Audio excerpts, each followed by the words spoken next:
Here's a captivating introduction tailored to the topic of Stoic defense strategies for not taking things personally. You're sitting at your desk, scrolling through a project you poured your heart into, when a coworker sends a seemingly casual critique. Suddenly, their words sting, and you can't shake the feeling that they're questioning your worth. Or maybe it's a comment on social media, someone you barely know leaves a snarky remark, and now your entire day feels derailed. Sound familiar? Moments like these can feel personal, even when they're not.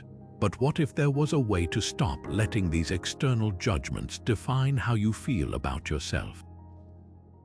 This is where the wisdom of Stoicism comes in. As Epictetus, one of the great Stoic philosophers, once said, "It's not what happens to you, but how you react to it that matters." The Stoics believed that our power lies not in controlling what others say or do, but in how we choose to respond. In this video, we'll explore timeless Stoic strategies to help you detach from external judgments, reclaim your peace of mind, and build unshakable inner strength. So, what if you could stop taking things personally, not just as a fleeting idea, but as a way of life? Let's dive in. Stoicism teaches us that not everything is within our power, but our response always is.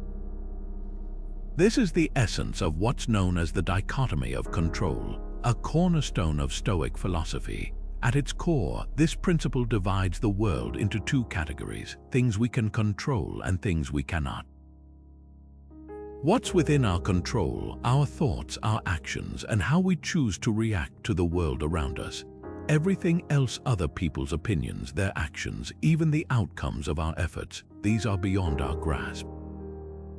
And yet, so much of the pain we feel when we take things personally comes from trying to control what we simply cannot. Think about it. How often do we find ourselves upset because someone didn't respond to a text the way we hoped, or because a colleague made a comment that rubbed us the wrong way?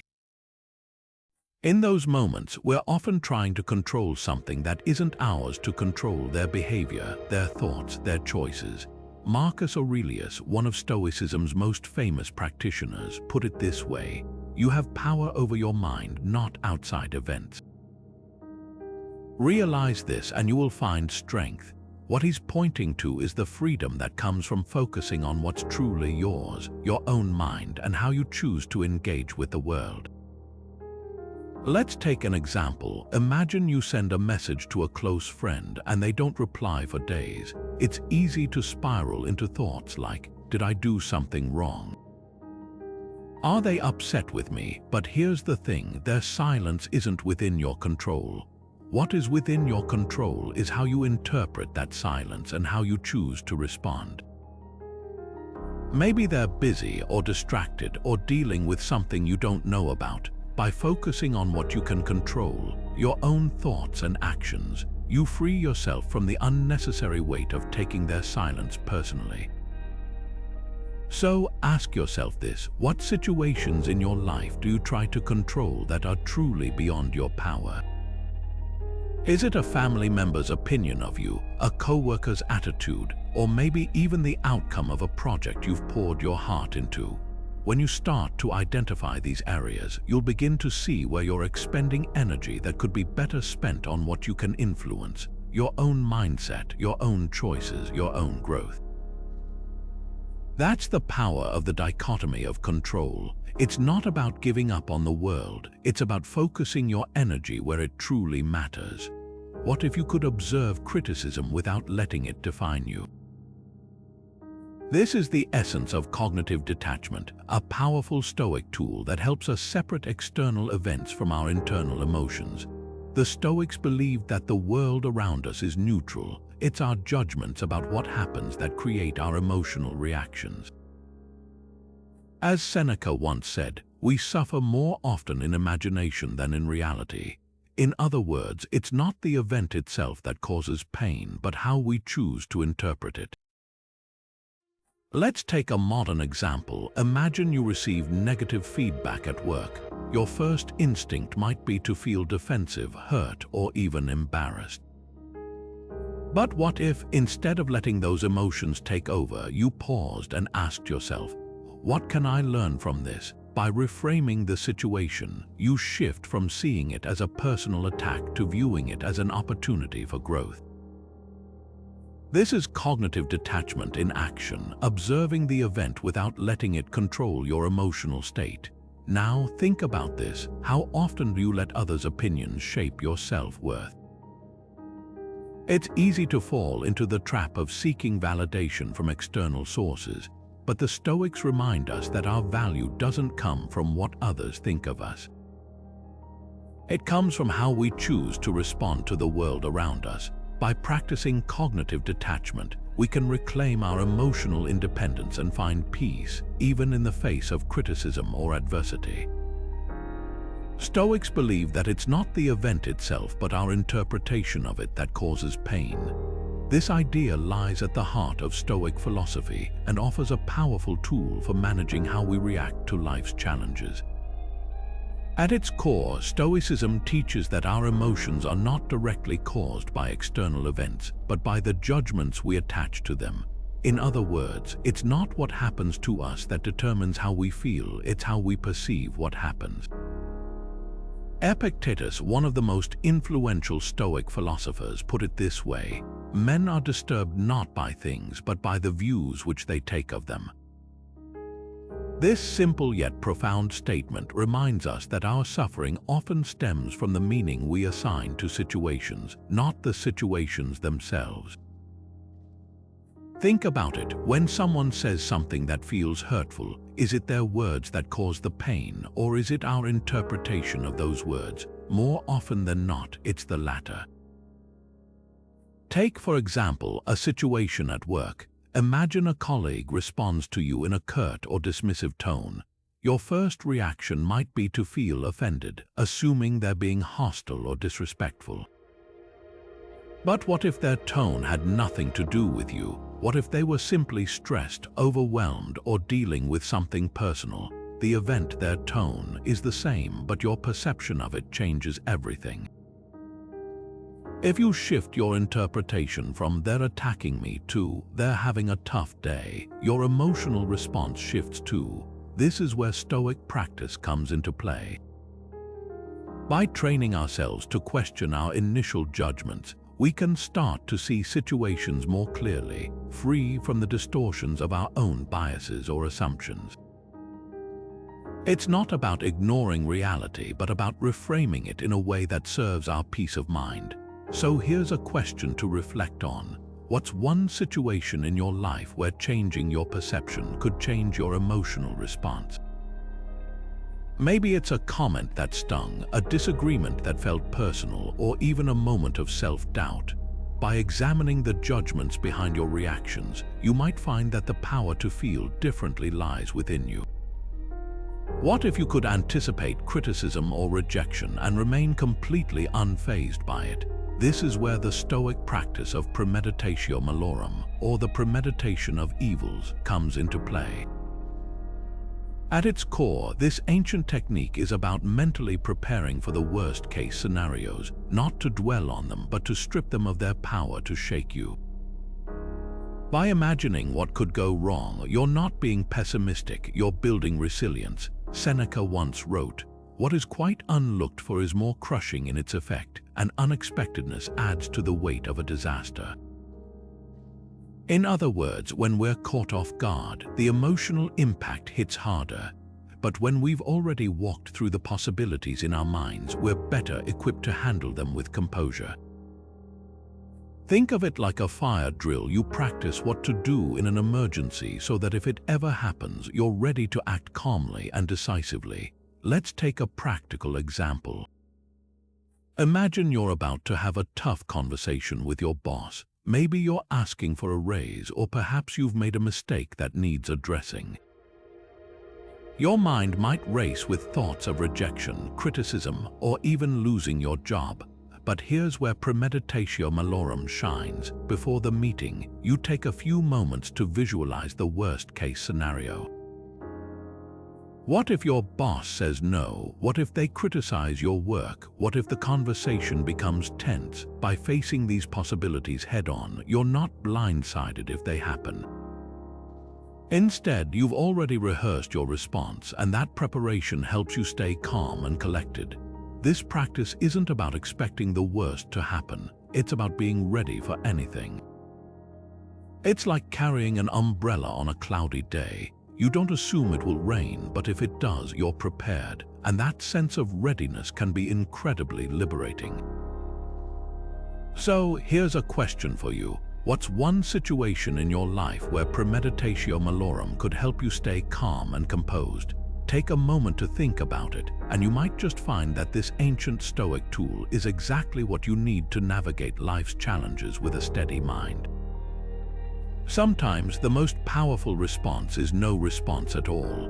In a world where we're constantly bombarded with opinions, judgments, and even outright hostility, silence can be a shield that protects our peace of mind.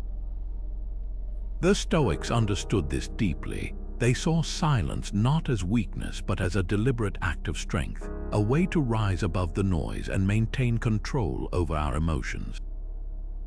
Marcus Aurelius once wrote, "You have power over your mind, not outside events. Realize this and you will find strength." Silence, in this sense, is a form of power. It's a choice to not let external chaos dictate our internal state. Think about it. When someone says something hurtful or provocative, our first instinct is often to react. We want to defend ourselves, to set the record straight, or even to fire back. But what happens when we do? The situation escalates, tensions rise, and before we know it, we're caught in a spiral of negativity that leaves us drained and distracted. Silence, on the other hand, stops that spiral in its tracks. It's like refusing to play a game you know you can't win. By not engaging, you deny the other person the satisfaction of pulling you into their drama. Take a simple example. Imagine scrolling through social media and coming across a rude or dismissive comment directed at you. Your heart might race, your face might flush. It's natural to feel upset. But what if, instead of typing out a heated reply, you simply closed the app and walked away? That comment loses its power the moment you decide not to give it your energy. The person who wrote it might have been looking for a reaction, but by choosing silence, you've reclaimed your peace. This doesn't mean silence is easy. It takes discipline to pause when every fiber of your being wants to react. It takes courage to let go of the need to win an argument or prove a point. But here's the truth: not every battle is worth fighting, and not every remark deserves your attention. Silence allows you to step back, to see the bigger picture, and to remember that your worth isn't determined by someone else's words. So let's reflect for a moment. When was the last time silence helped you avoid taking something personally? Maybe it was during a heated conversation, or perhaps it was in the face of criticism. Whatever the situation, that moment of restraint likely left you feeling stronger and more centered. Silence isn't about ignoring the world, it's about protecting your inner world. And in doing so, it becomes one of the most stoic defenses we have against taking things personally. What if you could turn criticism into a tool for self-improvement? Instead of letting harsh words or negative feedback sting, what if you could use them as a mirror to see yourself more clearly? This is where the Stoic practice of daily self-reflection comes in. It's not about dwelling on what others say or do, but about examining your own reactions and uncovering the patterns that shape your emotional responses. Epictetus, one of the great Stoic philosophers, once said, "First say to yourself what you would be, and then do what you have to do." This simple yet profound idea reminds us that self-awareness is the first step toward growth. By taking the time to reflect on your thoughts and emotions, you create a space to observe yourself without judgment. You begin to see how often your reactions are tied to ego, fear, or misunderstanding, rather than the actual words or actions of others. Let's say someone criticizes your work. Instead of immediately feeling attacked, you pause and ask yourself, why does this bother me? Is there truth in what they're saying, or is it my own insecurity that's amplifying their words?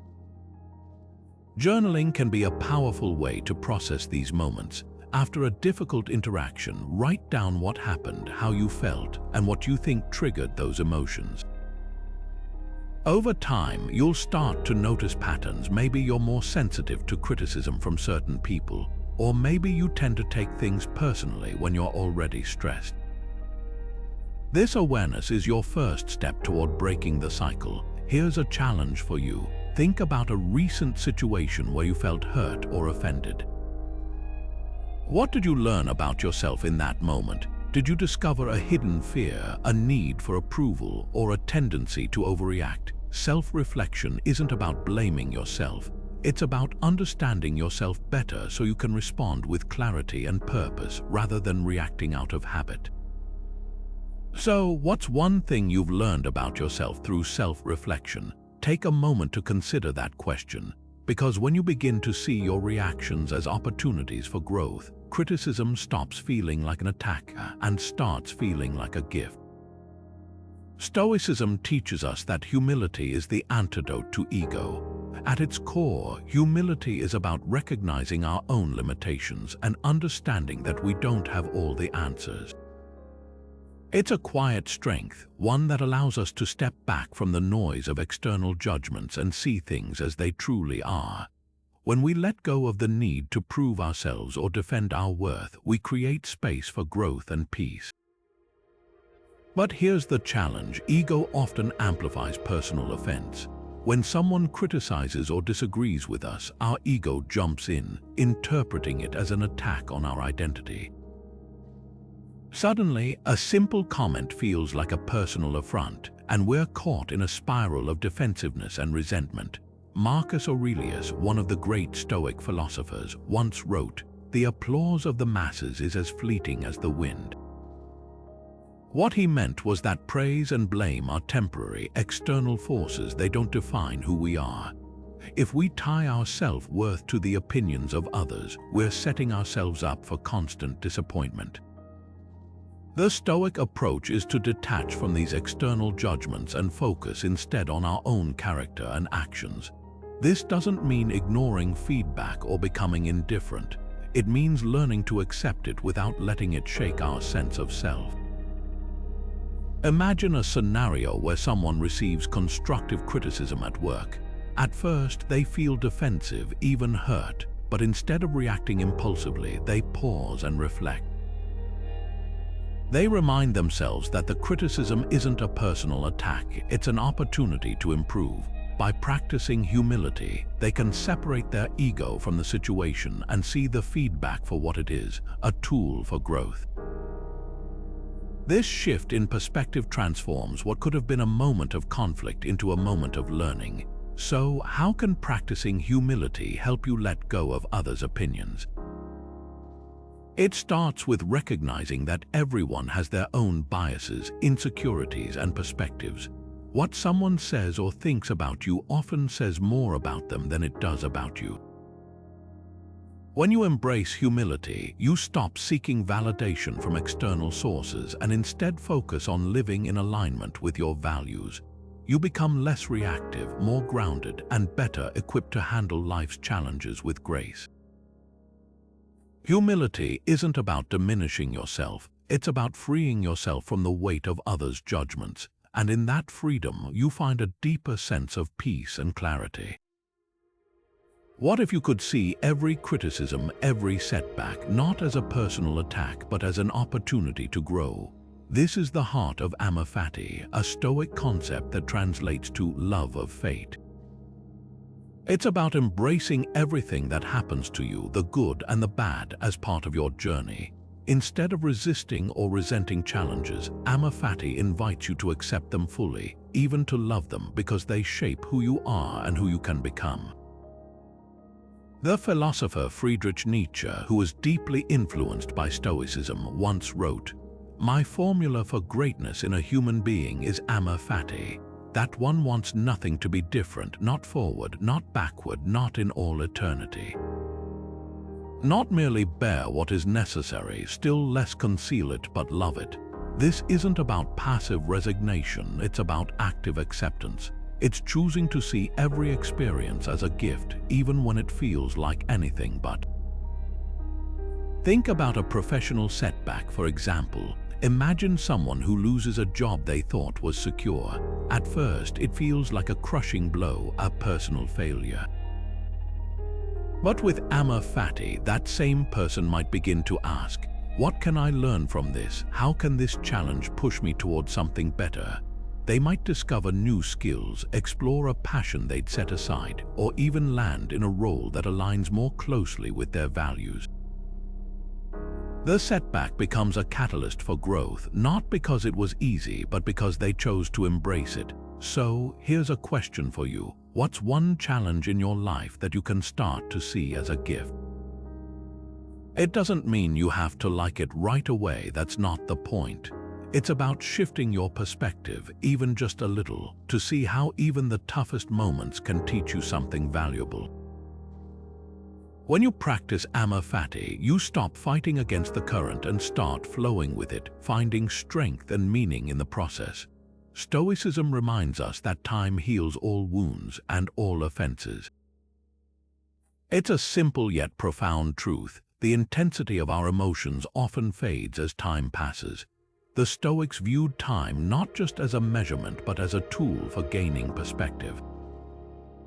When someone insults us, criticizes us, or treats us unfairly, it can feel like the end of the world in the moment, but given enough time, those feelings often shrink in significance. Seneca once wrote, "The greatest remedy for anger is delay." In other words, time allows us to step back, breathe, and see things more clearly. Think about a conflict or slight from your past. Maybe it was a heated argument with a friend or a moment when you felt deeply wronged. At the time, it might have consumed your thoughts, keeping you up at night or stirring up anger every time you remembered it.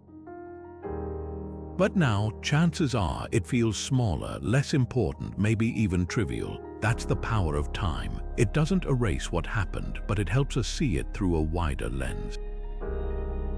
Consider this: if you were to revisit a past offense today, would it still carry the same weight? Or would you find yourself wondering why it bothered you so much in the first place? The Stoics believed that most of the things we take personally are fleeting, not just in the moment, but in the grand scheme of our lives. As Marcus Aurelius put it, you could leave life right now. Let that determine what you do and say and think. In other words, life is short. Why waste it clinging to grievances that time will inevitably soften?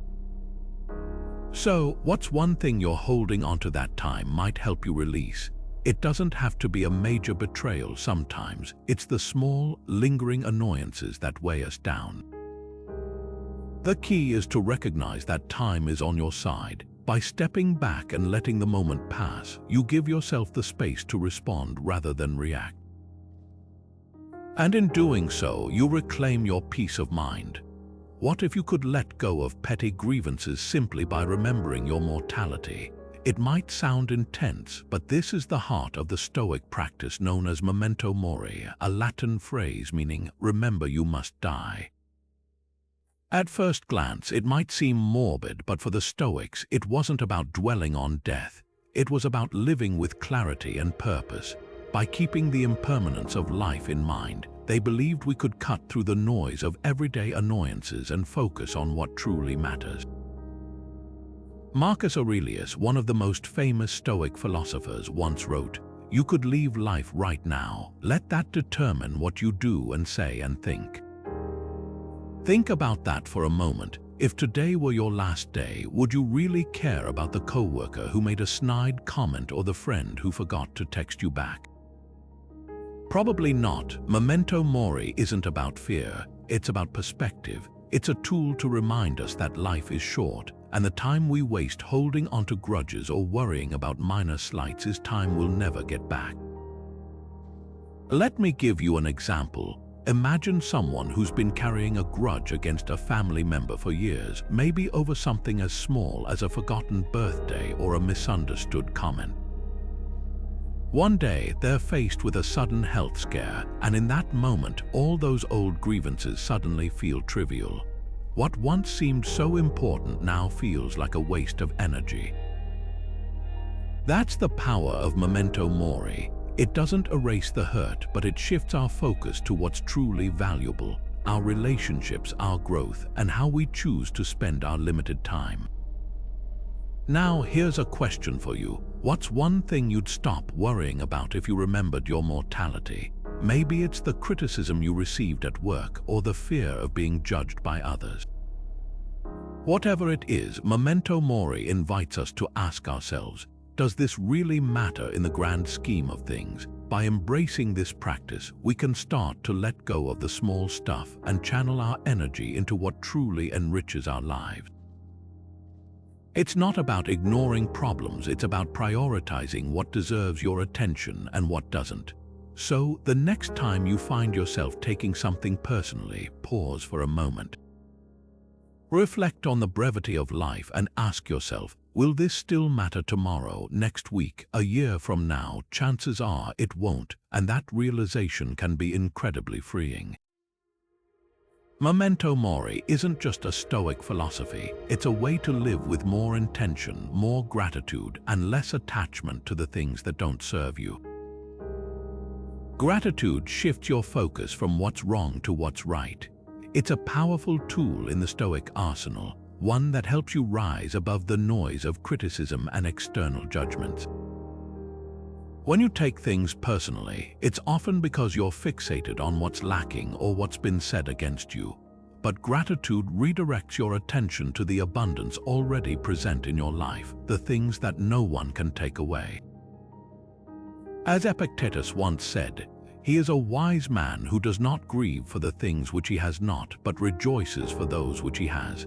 This mindset of contentment doesn't just soften the blow of criticism, it makes it almost irrelevant. Think about it. If someone criticizes your work, but you're deeply aware of your strength, your progress, and the support you have, their words lose their sting. For example, imagine a writer who receives harsh feedback on a recent project. Instead of spiraling into self-doubt, they choose to focus on the progress they've made over the years, the readers who've been inspired by their work, and the skills they've honed along the way. By anchoring themselves in gratitude, they transform criticism from a personal attack into a mere observation, one that they can evaluate objectively without letting it define their self-worth. Gratitude doesn't mean ignoring flaws or dismissing valid feedback. It simply means balancing the scales. When you're grounded in appreciation for what you have, the weight of external opinions lessens. You begin to see criticism as a tool for growth rather than a reflection of your value. So, take a moment to reflect. What's one thing you're grateful for that helps you stay grounded? It could be a skill, a relationship, or even the simple fact that you're here, learning and growing every day. That's the power of gratitude. It reminds you of what truly matters. What if you could face criticism with calm by imagining it beforehand? This is the essence of the Stoic practice called negative visualization. It's not about dwelling on the negative or being pessimistic. It's about preparing yourself mentally for challenges so they don't catch you off guard. By visualizing worst-case scenarios ahead of time, you strip them of their emotional power. When you've already imagined the sting of rejection or the discomfort of criticism, it becomes far easier to handle when it actually happens. The Stoic philosopher Seneca once said, "We suffer more often in imagination than in reality." This is the heart of negative visualization. By mentally rehearsing adversity, you train yourself to respond with clarity and composure rather than reacting impulsively. Think of it like a fire drill. You don't wait for the fire to start before figuring out how to escape. You prepare in advance so when the moment comes, you're ready. Let's take an example. Imagine someone about to give a public speech. Instead of anxiously hoping everything goes perfectly, they use negative visualization. They picture the crowd being unresponsive, the microphone cutting out, or even someone heckling them. By imagining these scenarios, they prepare their responses. Maybe they'll pause and smile if the microphone fails, or calmly address a heckler with patience. When the event happens, they're not rattled because they've already mentally walked through the challenges. Now, what's one situation in your life where negative visualization could help you stay composed? Maybe it's a difficult conversation with a colleague, a presentation at work, or even a social event where you fear judgment. By practicing this Stoic exercise, you can approach these moments with greater confidence and resilience. The key is to face the imagined discomfort head-on, so when reality arrives, it feels less overwhelming. This isn't about expecting the worst, it's about being prepared for anything, and in doing so, finding peace in the process. Stoicism teaches us that we're not alone in our struggles. While the philosophy often emphasizes self-reliance and inner strength, it also recognizes the profound value of community. The Stoics understood that human beings are inherently social creatures, and that our connections with others can provide both comfort and clarity when life feels overwhelming. Marcus Aurelius, one of the most renowned Stoic philosophers, once wrote, "What injures the hive injures the bee." This simple yet powerful statement reminds us that we're all interconnected. Our well-being is tied to the well-being of those around us. When we take things personally, it's easy to feel isolated, as though the world is against us. But sharing our experiences with others can help dissolve that sense of isolation. Imagine having a tough day at work where criticism or rejection leaves you feeling undervalued and frustrated. Instead of ruminating alone, you confide in a trusted friend. They listen, offer a fresh perspective, and remind you that the situation doesn't define your worth. Suddenly, the sting of that criticism feels less sharp. Why? Because you've allowed someone else to hold up a mirror, showing you a broader view of the situation. This is the power of community in Stoic practice. It's not about relying on others to solve our problems for us, but about recognizing that their insights and support can help us see beyond our immediate emotions. A friend's advice, a mentor's wisdom, or even the shared experiences of a group can remind us that our struggles are part of the human experience. We're not unique in feeling hurt or challenged, and that realization can be incredibly liberating. Think about the people in your life who help you gain perspective when you're feeling hurt. Who do you turn to when the weight of a personal slight feels too heavy to carry alone? These connections are more than just relationships, they're lifelines that anchor us in moments of doubt. By leaning into these bonds, we not only lighten our own burdens but also strengthen the ties that bind us to others. And in doing so, we embody one of the Stoic ideals, living in harmony with the people around us, even when life feels chaotic. What if you could remain calm in the face of criticism or praise, no matter how harsh or flattering it might be? This is the essence of equanimity, one of the most powerful Stoic ideals for maintaining emotional balance. Equanimity is about staying centered, grounded, and undisturbed by the highs and lows of life. It's not about suppressing emotions or pretending nothing affects you. It's about cultivating an inner resilience that allows you to respond rather than react. As Epictetus once said, "It's not what happens to you, but how you react to it that matters." This simple yet profound idea is a cornerstone of Stoic philosophy and a key defense against taking things personally. Imagine this: you're in the middle of a heated argument. Voices are raised, tempers are flaring, and the tension feels overwhelming. But instead of getting swept up in the emotion, you take a deep breath and ground yourself. You remind yourself that the other person's words don't define your worth, and their anger isn't a reflection of your character. You stay composed, not because you don't care, but because you've practiced equanimity. You've trained yourself to see the situation clearly, to separate what's within your control from what isn't. And in that moment, you're no longer a victim of circumstance, you're the calm in the storm. This kind of emotional balance doesn't come naturally to most of us. It's a skill, a practice, something we build over time, but the rewards are immense.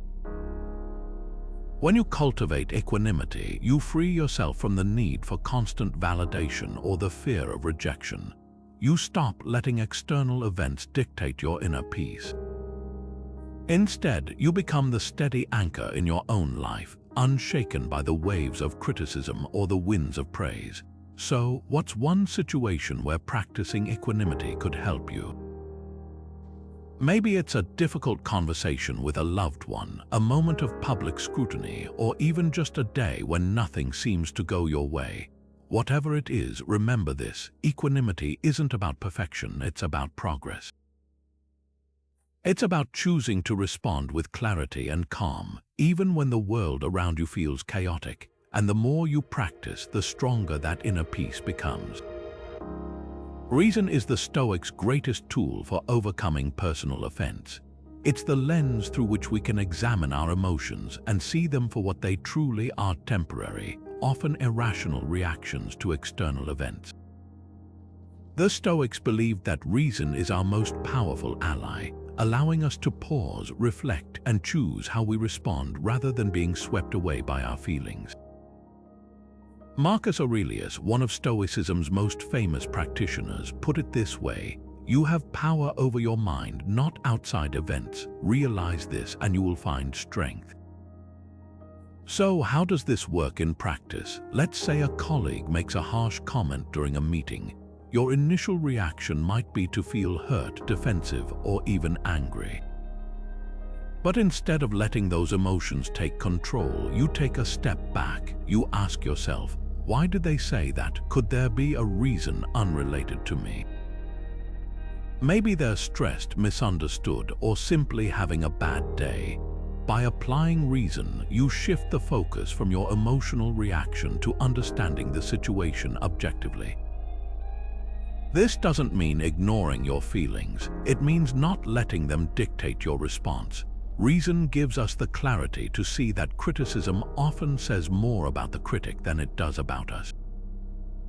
It's not a reflection of your worth, but a reflection of their perspective, biases, or circumstances. When you approach criticism with this mindset, it loses its power to upset you. Instead of feeling attacked, you can respond calmly or even choose not to respond at all. So, here's a question to reflect on. How can reason help you respond more calmly to criticism? The next time someone says something that feels personal, try pausing for a moment. Ask yourself what's really happening and whether your emotional reaction is serving you or holding you back. By leaning on reason, you can transform moments of offense into opportunities for growth and understanding. What if you could turn your thoughts into a tool for self-mastery? Imagine having a way to untangle the knots of emotion, to step back and see your reactions with clear eyes.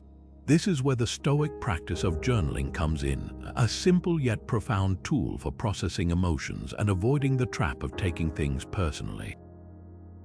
Writing has a unique power to help us clarify what we feel, why we feel it, and how we can respond with wisdom rather than reactivity.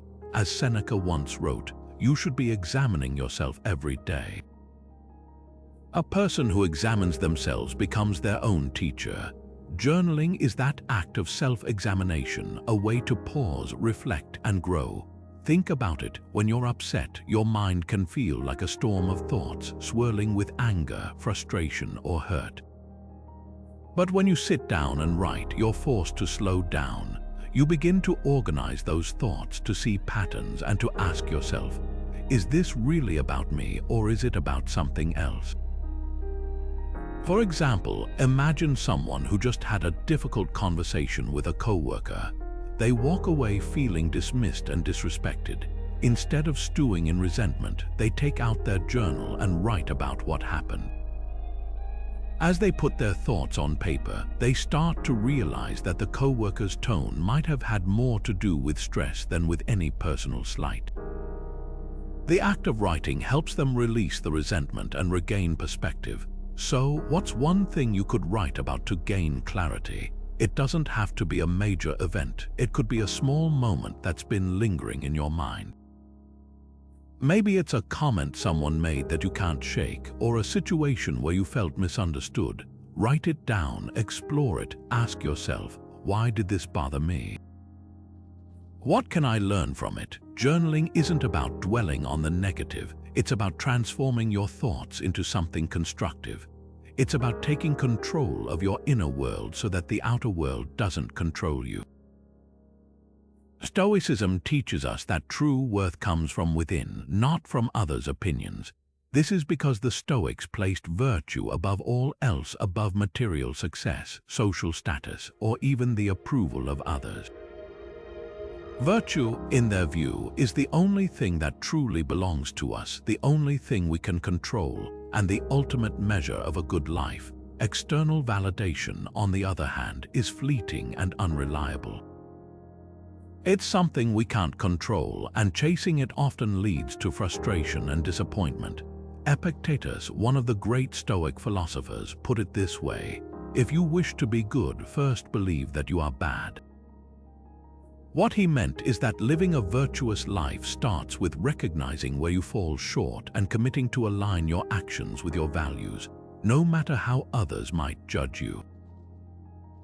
It's about finding your worth in how you live, not in how others perceive you. When you focus on cultivating virtues like courage, wisdom, justice, and self-discipline, you begin to care less about what others think.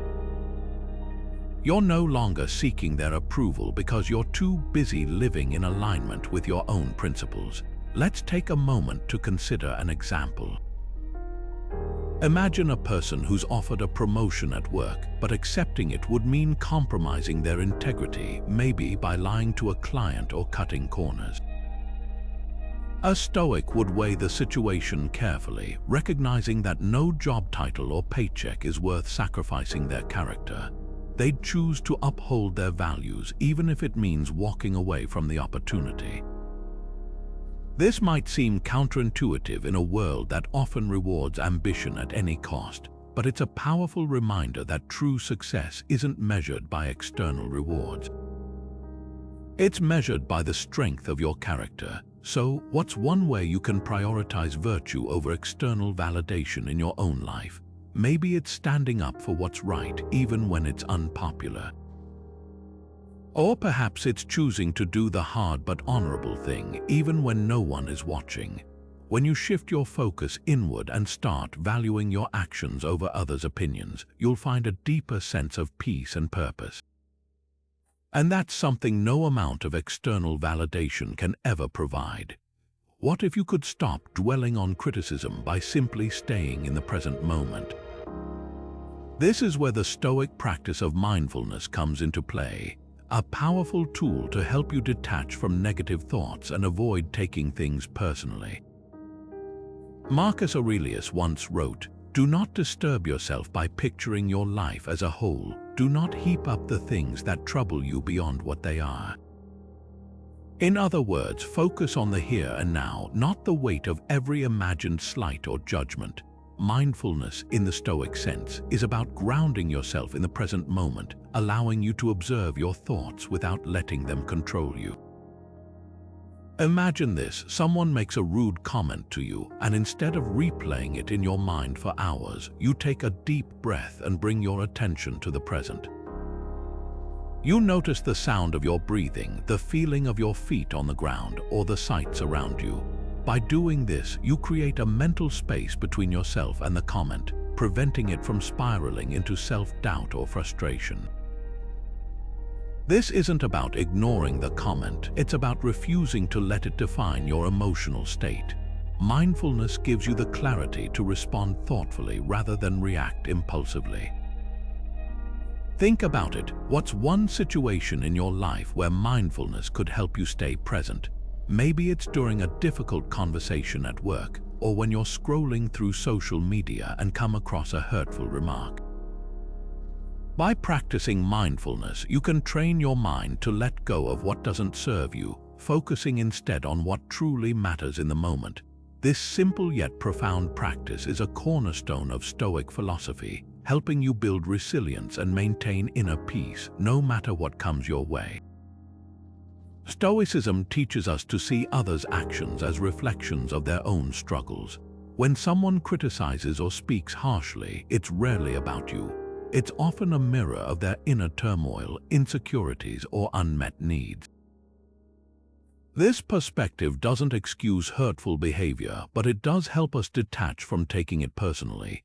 By practicing Stoic compassion, we can step back and recognize that everyone is fighting battles we may not see. This understanding softens the blow of criticism and allows us to respond with clarity rather than defensiveness. Seneca once wrote, "Be tolerant with others and strict with yourself."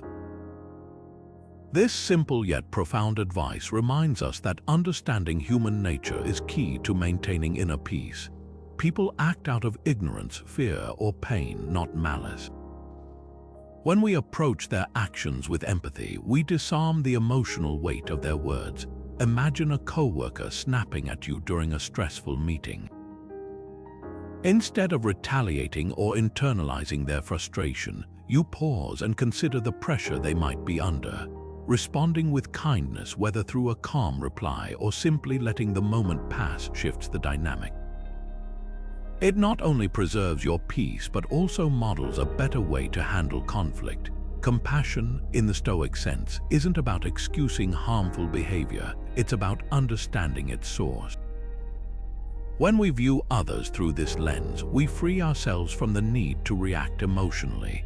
Criticism becomes less about us and more about the critic's perspective. This shift doesn't happen overnight, but with practice, it becomes a powerful tool for resilience. So, how can compassion help you respond to criticism with grace? Think about a recent situation where someone's words stung. Could you reframe their actions as a reflection of their own struggles? By doing so, you might find that the sting fades, leaving room for understanding and growth. What if you could train yourself to respond calmly to criticism, no matter how harsh or unfair it might seem? This is where the Stoic practice of self-discipline comes into play. Self-discipline isn't just about denying yourself pleasures or sticking to a rigid routine, it's about mastering your impulses, especially when emotions run high. The Stoics believed that our reactions are within our control, even when the events themselves are not, and self-discipline is the tool that helps us reclaim that control. Epictetus, one of the great Stoic philosophers, put it this way: "No man is free who is not master of himself." Think about that for a moment. True freedom, according to Stoicism, isn't about external circumstances, it's about having the inner strength to choose how you respond. When someone criticizes you, insults you, or provokes you, your first instinct might be to lash out or defend yourself. But self-discipline allows you to pause, step back, and decide whether that reaction truly serves you. It's not about suppressing emotions, it's about not letting those emotions dictate your actions. Let's take a practical example. Imagine you're at work and a colleague makes a snide remark about a project you've been working on. Your immediate reaction might be anger or defensiveness, but instead of firing back, you take a deep breath. You remind yourself that their words don't define your worth or the value of your work. In that moment of pause, you're exercising self-discipline, choosing to respond thoughtfully rather than react impulsively. This small act of restraint can completely change the tone of the interaction and even how you feel about yourself afterward. So, what's one way you can start practicing self-discipline in your daily life? It could be as simple as taking a few seconds to breathe before responding to a text that upsets you, or resisting the urge to interrupt when you disagree with someone. These small, intentional actions build the mental muscle of self-control over time, and as you strengthen that muscle, you'll find it easier to stay grounded, even in the face of criticism or provocation. Self-discipline isn't about perfection, it's about progress, one deliberate choice at a time. Stoicism teaches us to accept what we cannot change, including others' opinions, a principle that can be incredibly liberating when we truly embrace it. Think about it. How much of our emotional energy is spent worrying over what others think of us? How often do we twist ourselves into knots trying to win approval or avoid judgment? Stoic philosophy offers a different path, one rooted in acceptance. By focusing on what's within our control, our own thoughts, actions, and reactions, we free ourselves from the exhausting cycle of seeking external validation. Marcus Aurelius, one of Stoicism's most famous practitioners, put it this way: "You have power over your mind, not outside events. Realize this and you will find strength." This simple yet profound idea reminds us that we can't control how others perceive us, but we can control how we respond to those perceptions. When we fully accept this truth, the weight of others' opinions begins to lift. We no longer feel compelled to chase approval or fear rejection. Instead, we find peace in knowing that our worth isn't determined by what others think. Consider this scenario. Imagine a friend criticizes something you've worked hard on, a project, a decision, or even a personal choice. At first, it stings. You might feel defensive, hurt, or even angry. But what if, instead of resisting their criticism, you chose to accept it, not necessarily agreeing with it, but simply acknowledging that their opinion is theirs, not yours? This act of acceptance doesn't mean you're weak or indifferent. It means you're choosing not to let their words dictate your emotional state. Over time, this approach can reduce the emotional turmoil that comes from taking things personally. So here's a question to reflect on. What's one thing you can accept today to reduce your emotional burden? Is it a comment that's been lingering in your mind? A situation where you've been seeking approval? By practicing Stoic acceptance, you can start to let go of the need for others' validation and focus on what truly matters, your own growth and inner peace. What if you could understand criticism by stepping into someone else's shoes? It's a simple yet profound shift, one that can transform how you experience the world and how you respond to it. The Stoics called this practice perspective taking, and it's a powerful tool for reducing the sting of personal offense. When someone says or does something that feels hurtful, instead of reacting defensively, you pause and ask yourself, what might be going on for them? What's their story? This isn't about excusing bad behavior, it's about understanding the human condition. Seneca once wrote, "When you are offended at any man's fault, turn to yourself and study your own failings." In other words, consider the motives behind someone's actions. Maybe they're under pressure, struggling with their own insecurities, or simply having a bad day. When you take the time to see things from their perspective, it becomes harder to take their words or actions personally. Let's bring this to life with an example. Imagine you're at work and a colleague snaps at you during a meeting. Your first instinct might be to feel hurt or angry, but what if you learned later that they'd just received bad news about a family member? Suddenly, their harsh tone makes sense. It wasn't about you, it was about their own emotional state. By shifting your perspective, you can respond with empathy instead of frustration. So here's a question for you. What's one situation in your life where perspective taking could help you? Maybe it's a disagreement with a friend, a tense encounter with a stranger, or even a critical comment online. The next time you feel the urge to take something personally, try stepping into the other person's shoes.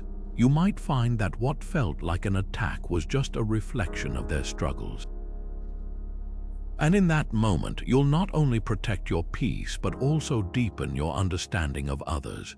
Stoicism teaches us that courage is not the absence of fear, but the willingness to act despite it. This principle is especially powerful when it comes to facing criticism. Criticism, whether constructive or harsh, can feel like a personal attack, triggering fear, self-doubt, or even anger. But Stoic courage invites us to rise above those emotions, to stand firm in our values, and to respond with clarity rather than defensiveness. Epictetus, one of the great Stoic philosophers, once said, "It's not what happens to you, but how you react to it that matters." This simple yet profound idea reminds us that criticism is external, it's not within our control. What is within our control, however, is how we choose to respond. Courage, in the Stoic sense, means facing that criticism head-on, not by avoiding it or lashing out, but by meeting it with a calm, steady mind. It's about recognizing that the opinions of others don't define you, your actions and principles do. Think about someone like Malala Yousafzai, who stood up for education rights despite immense backlash and danger. She didn't let fear of criticism or even physical harm stop her from speaking her truth. Her courage wasn't about being fearless, it was about acting in alignment with her values even when the stakes were high. That's Stoic courage in action, choosing to do what's right regardless of the noise around you. So, how can courage help you respond to criticism with confidence? It starts by reminding yourself of what truly matters: your integrity, your growth, and your ability to stay grounded in your principles. When you approach criticism with courage, you shift from being reactive to being reflective. You ask yourself, is there truth in this feedback? Can I grow from it? Or if it's unfounded, you let it pass without allowing it to shake your sense of self. Courage, in this way, becomes your shield, protecting your inner peace while allowing you to engage with the world authentically. What if you could free yourself from the need for others' approval? Imagine how much lighter your life would feel if you weren't constantly weighed down by the opinions and expectations of those around you. This is where the Stoic practice of letting go comes in, a powerful tool for reducing emotional suffering and reclaiming your inner peace. The Stoics teach us that much of our pain comes from clinging to things outside our control: the opinions of others, the outcomes of situations, even our own desires for how things should be. Marcus Aurelius, one of history's greatest Stoic thinkers, put it simply: you have power over your mind, not outside events. Realize this and you will find strength. What he's pointing to here is the idea that external things, what others think of us, whether we succeed or fail, even the grudges we hold, are fleeting and ultimately beyond our control. By releasing our attachment to these things, we free ourselves from unnecessary suffering. Let's bring this to life with an example. Picture someone who's been carrying a grudge for years, perhaps against a former friend or colleague. Every time they think about what happened, they feel anger, resentment, and frustration. But then they decide to let it go, not because the other person deserves forgiveness, but because they deserve peace. By releasing that attachment to the past, they stop allowing it to control their present.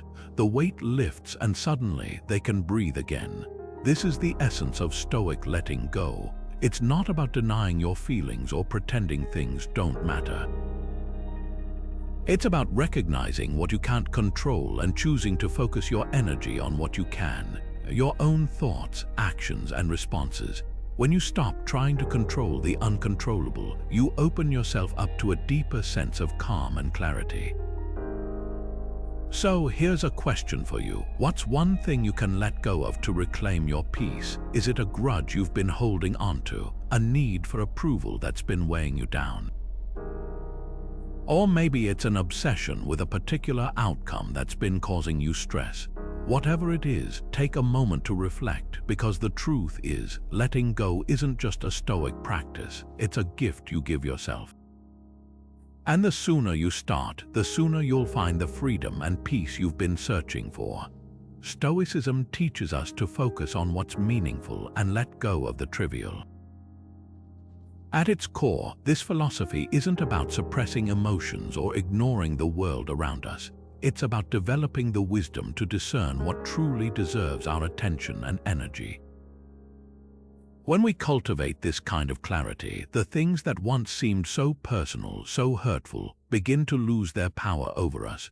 Why? Because Stoic wisdom helps us see them for what they are: fleeting, insignificant, and often unrelated to our deeper purpose. Seneca, one of Stoicism's great thinkers, once wrote, "It is the power of the mind to be unconquerable." What he meant was that when we train our minds to prioritize what's within our control, our thoughts, actions, and values, we become less affected by external events.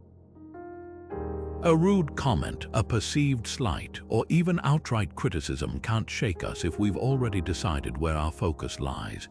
Wisdom, in this sense, acts as a shield, deflecting the arrows of pettiness and redirecting our energy toward what truly matters. Consider the example of someone working toward a major career goal. They might encounter resistance, gossip, or even sabotage from colleagues. But instead of getting caught up in office politics or taking every negative remark to heart, they choose to focus on their long-term vision. By doing so, they not only protect their peace of mind, but also make consistent progress toward their objectives. This is Stoic wisdom in action, recognizing that petty conflicts are distractions, not destinations. So, what's one thing you can focus on that truly matters? Is it a personal goal, a relationship, or perhaps a cause you're passionate about? When you identify what's truly important, the rest, the noise, the drama, the things that once felt so personal begins to fade into the background. And that's where Stoicism shines. It doesn't just help you stop taking things personally. It helps you live a life aligned with what truly counts. What if you could observe criticism, judgment, or even conflict without letting it shake your inner peace? This is the essence of the Stoic practice of emotional detachment, a powerful tool for maintaining your center, no matter what's happening around you. Detachment doesn't mean shutting down or becoming indifferent. Instead, it's about creating a mental space where you can observe events without being ruled by them. Epictetus, one of Stoicism's greatest teachers, put it this way: it's not what happens to you, but how you react to it that matters. Imagine this for a moment. External events are like the weather. They're outside your control. But your internal reaction, that's entirely up to you. Detachment allows you to separate the two, so you're no longer at the mercy of what others say or do. Think about a heated debate where emotions are running high. Picture someone who stays calm, listens carefully, and responds thoughtfully, even when others are raising their voices. This person isn't ignoring the situation or pretending it doesn't matter. They're simply choosing not to let the chaos dictate their state of mind. That's detachment in action. It's about recognizing that you can't control the words or actions of others, but you can control how you process and respond to them. Now, take a moment to reflect on your own life. What's one situation where detachment could help you stay composed? Maybe it's a difficult conversation at work, a family disagreement, or even a comment on social media that rubs you the wrong way. By practicing detachment, you create a buffer between what happens and how you feel about it. And that buffer, it's the key to maintaining your inner peace, no matter what life throws your way. Stoicism teaches us that patience is the key to enduring life's challenges, especially when faced with criticism or rejection. It's not about suppressing your emotions or pretending the sting doesn't exist. It's about giving yourself the space to process and respond thoughtfully rather than reacting impulsively. Patience, in this sense, becomes a shield against emotional volatility, allowing you to navigate difficult moments with clarity and composure. Marcus Aurelius once wrote, "You have power over your mind, not outside events." Realize this and you will find strength. This timeless wisdom reminds us that while we can't control what others say or do, we can control how we respond. Patience gives us the strength to pause, reflect, and choose a course of action that aligns with our values, rather than being swept away by the heat of the moment. It's not about ignoring the criticism, but about refusing to let it dictate your emotional state. Imagine this: someone criticizes your work in a meeting, and your first instinct might be to defend yourself or fire back. But instead, you take a deep breath, wait, and let the initial wave of emotion pass. In that moment of patience, you gain perspective. You realize that the criticism might not be about you personally, but about the situation or the other person's own struggles. By waiting for the right moment to respond, you avoid escalating the tension and instead address the issue with grace and understanding. So, how can patience help you respond to criticism with grace? It starts with recognizing that time is your ally. When you pause, you create the mental space to separate the criticism from your identity. You remind yourself that your worth isn't tied to someone else's opinion, and you give yourself the opportunity to respond in a way that reflects your inner strength. Patience isn't passive, it's a deliberate act of self-mastery, one that transforms how you engage with the world and ultimately how you see yourself. What if you could transform your mindset by focusing on what's good in your life? This is the essence of gratitude journaling, a practice that has deep roots in Stoic philosophy. The Stoics believed that cultivating gratitude wasn't just a feel-good exercise, it was a powerful tool for maintaining emotional resilience and perspective. When you're constantly bombarded with criticism or negative feedback, it's easy to lose sight of the good things that surround you. Gratitude journaling helps you recalibrate, shifting your attention from what's going wrong to what's going right.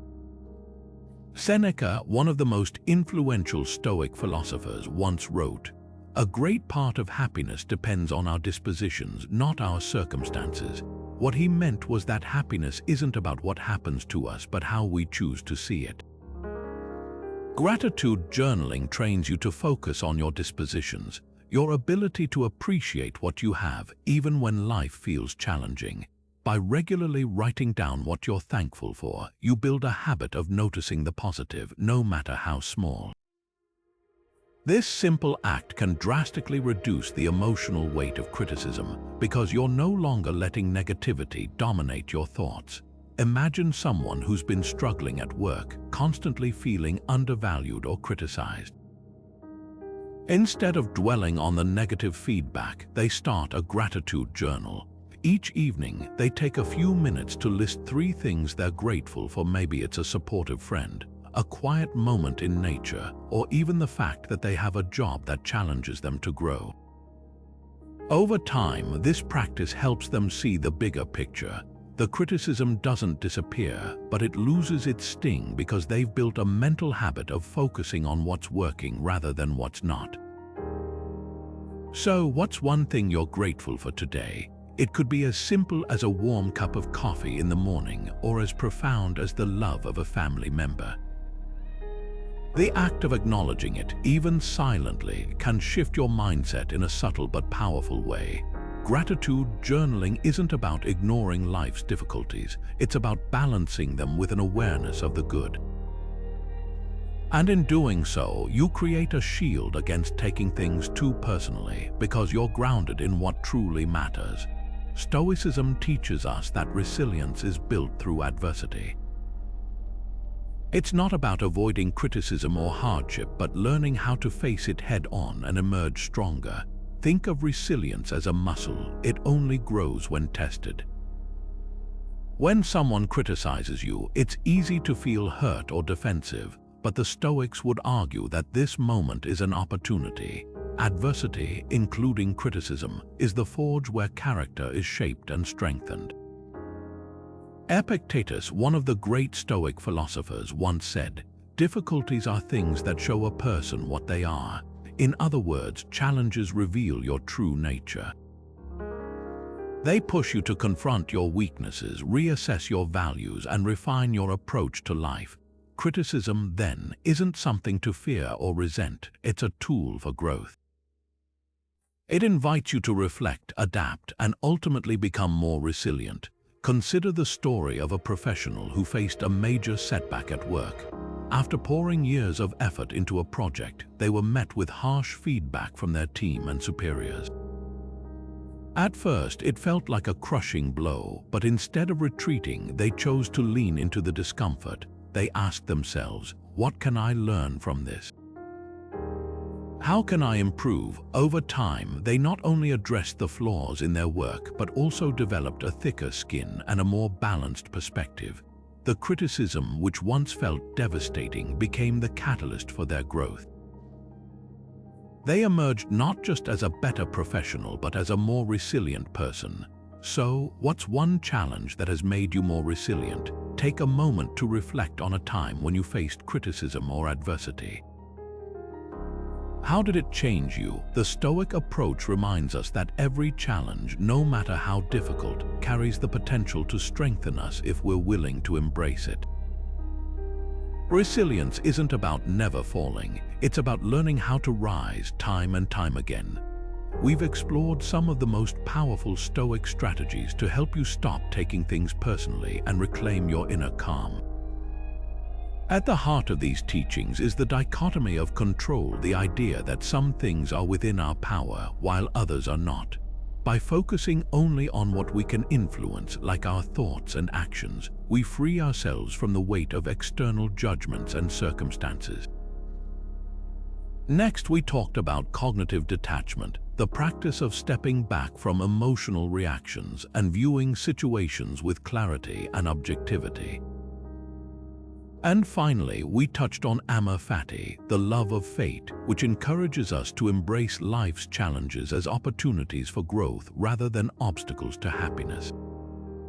Marcus Aurelius once wrote, "You have power over your mind, not outside events. Realize this and you will find strength." This timeless wisdom reminds us that our peace of mind doesn't depend on what others say or do, but on how we choose to respond. Now the real work begins. Start small. Try journaling each evening to reflect on your day through the lens of Stoic principles, or take a moment each morning to practice mindfulness, grounding yourself in the present and reminding yourself of what truly matters. These practices might seem simple, but over time they can transform how you see and interact with the world. So, what's one Stoic practice you'll start today to reclaim your peace of mind? Share your thoughts in the comments. I'd love to hear how these strategies resonate with you. And if you found this video helpful, don't forget to subscribe for more insights on living a life guided by Stoic wisdom. Remember, the journey to inner strength begins with a single step. Take that step.